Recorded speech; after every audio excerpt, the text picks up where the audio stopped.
Sinister. It starts with a flex. A crime writer moves his family into a murder house because the story is worth it. Ellison thinks he's hunting a case. He's really arming his own home. The proof trail arrives in a box upstairs. Super 8 films labeled like memories, shot like evidence. Each reel is calm, domestic, and wrong.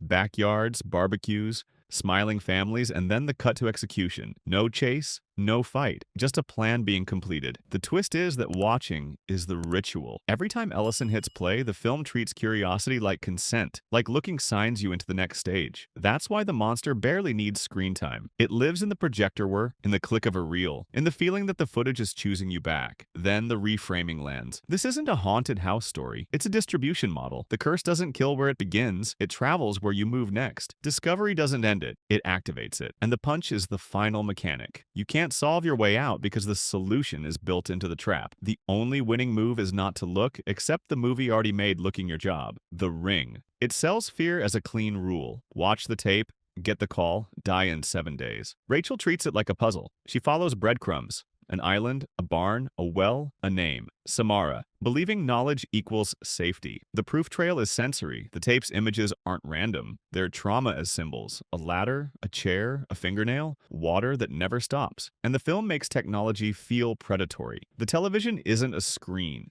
It's a border. The twist is the false cure. Rachel thinks rescuing the dead girl ends the curse because stories teach you that solving the mystery restores order. Instead, the movie reframes empathy as a trap. Samara doesn't want closure. She wants copies. The horror isn't punishment. It's replication. So the ending becomes a moral ambush. To survive, you have to spread it. You don't beat the tape, you forward it, turning yourself into the next link in the chain. The curse forces a choice. Who gets the countdown now? And the punch is the aftertaste. The call isn't personal, it's procedural. Static starts sounding like a warning. A ringing phone sounds like a clock. Every blank TV feels like a door waiting to open. The Conjuring. It looks like a classic haunted house case. A family moves into a farmhouse. Doors slam, bruises appear, and the Warrens arrive with certainty. The setup is patient. One knock, one clap, one room that refuses to stay quiet. Then the proof trail trains your eyes. You start scanning frames for movement. A shadow in a corner, a figure behind a sheet, a shape that wasn't there a second ago. The camera holds just long enough for your brain to invent the worst thing, and then the movie delivers it. The twist is that nothing is random. The house behaves like a system. It tests boundaries, isolates the weakest target, and escalates once it learns what breaks you. Not chaos, strategy. Even the based on a true story wrapper adds pressure, reframing each scare as a reenactment instead of a carnival trick. Then the reframing lands. The demon's best weapon isn't claws, it's fatigue. It wants you tired, divided, and doubting your own senses, because that's when you surrender without noticing. And the punch is what it leaves behind in your real home. After this, silence feels staged, hallways feel occupied, and a sound, clap, clap, stops being a game and starts sounding like something answering back.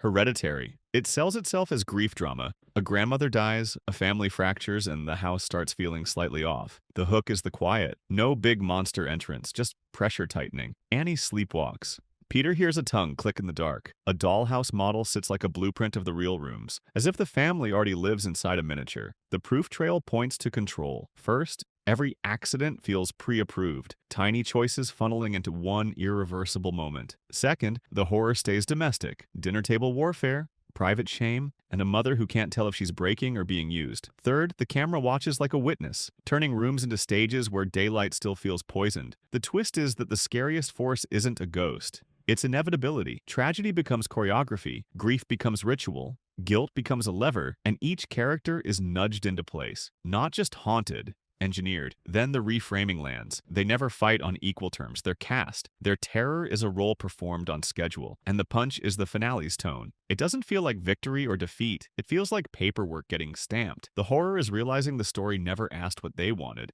only what they would become. On paper, it's a killer clown story. In motion, it's childhood fear given a face. The setup is a town where kids disappear and adults refuse to see it, like denial is the weather. The proof trail is personal. Pennywise doesn't hunt bodies, he hunts weaknesses. Each scare is custom built. A basement that remembers, a slideshow that comes alive, a bathroom that bleeds only when you're alone. The world warps to match panic. The twist is that Pennywise isn't just hiding in Derry, he is Derry. The town becomes his ecosystem. Grown-ups numb, history repeating, fear passed down like inheritance. Not just horror, maintenance. And the losers don't win by being brave ones. They win by naming fear together, breaking the isolation that feeds it. When you face him alone, he becomes infinite. When you face him as a group, he shrinks into something you can hurt. Then the reframing lands. The clown is a mirror. He shows you the shape your insecurity already takes in your head, and then he weaponizes it. And the punch is why he lingers. Pennywise doesn't just want you dead. He wants you convinced you deserved it, because fear tastes better when it feels personal. The Texas Chainsaw Massacre. It feels too real, and that's the weapon. A group of friends drives through rural Texas, makes small choices, and steps into the wrong house. The setup is almost nothing. Heat, dust, awkward conversations, a landscape that looks empty until it isn't. Then the proof trail turns physical. The camera looks sunburned. The sound is engines, metal, squeals, noise that scrapes your nerves. Violence lands without ceremony. A door slam, a hammer drop, a body dragged like cargo. No stylish catharsis, just impact. The twist is that the horror isn't a supernatural curse. It's geography. Once you're out there, rules don't apply and nobody is coming. Leatherface isn't a mythic villain. He's labor. The family isn't evil in a theatrical way. They bicker, eat, joke, and treat cruelty like routine work. Not monsters, locals. Then the reframing lands. The film isn't about being chased.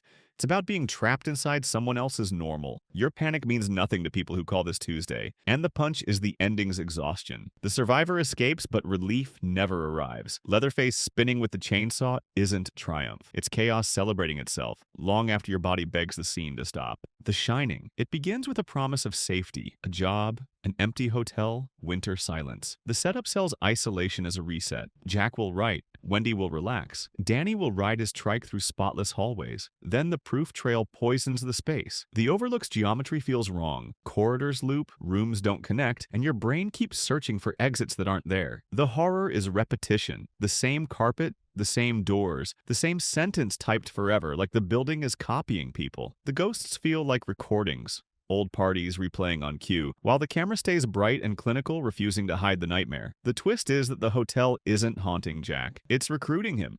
It offers him a role that fits. Caretaker, executioner, part of the wallpaper. Not possession, assimilation. The slow pace isn't emptiness, it's pressure. Then the reframing lands. The Overlook doesn't need to invent evil. It curates it. It takes what's already inside a person and gives it permission. And the punch is the final image, the photograph. The horror isn't that Jack died. It's that he belonged there. The hotel doesn't kill you to end you. It absorbs you to keep going. History repeating through fresh faces. The Exorcist. It plays like a medical mystery first. A child gets sick, doctors run tests, and every adult tries to keep it rational. The setup is clinical realism. Scans, specialists, diagnoses that explain nothing. Then the proof trail drags the impossible into the room. Reagan's voice shifts. The bedroom turns cold. Language becomes a weapon. And the film treats faith like a tool, not comfort. Karis doubts. Marin doesn't. The battle is inside the priest as much as inside the child. The twist is that the horror isn't just the demon's existence. It's the collapse of meaning. Science can't solve it.